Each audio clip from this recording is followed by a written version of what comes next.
গাজার কলটি ফুটতে ব্যস্ত কেউ বিক্রি করছেন দেদারসে। এই চিত্র চাঁদপুরের মতলব উপজেলার বেলতলির ল্যাংটার মাজারের। কথিত আছে সেখানে সুলেমান নামের একজনের কবর রয়েছে। সেই কবর ঘিরে হয়েছে মাজার, যা ল্যাংটার মাজার নামে পরিচিত। সুলেমান উলঙ্গ থাকতেন বলেই এই নামের প্রচলন হয়েছে। বাদশাহ শাহ সুলাইমান ল্যাংটা অনেক ভালো। আপনি আসেন কেন? ভালো লাগে তার আসে। পাগলা নাচে দুলছে আসর, আবার কোথাও চলছে জিকির মোনাজাত।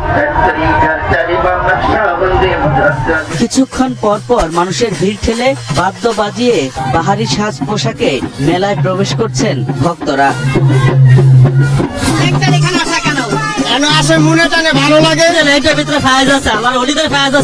সেখানে ঘুরছেন নানা রঙের মানুষ, যারা পাগল নামে পরিচিত। আমার পীরের যে বাক্য, ওই বাক্য লইয়া আগে লাগে রাজের করে পাগল লাগে।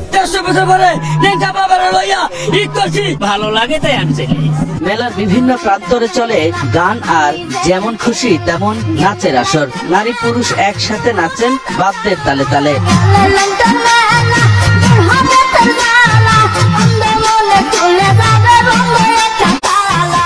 চত্বরে ভক্ত আশেকানরা ব্যস্ত নিজেদের সঁপে দিতে।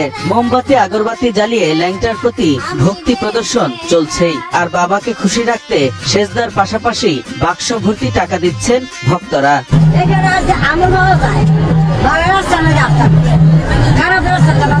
ভণ্ডামি আর প্রতারণা ধরা পড়ার ভয়ে স্বেচ্ছাসেবীরা ভিডিও ধারণ করতে বাধা দেয় সব প্রান্তরে।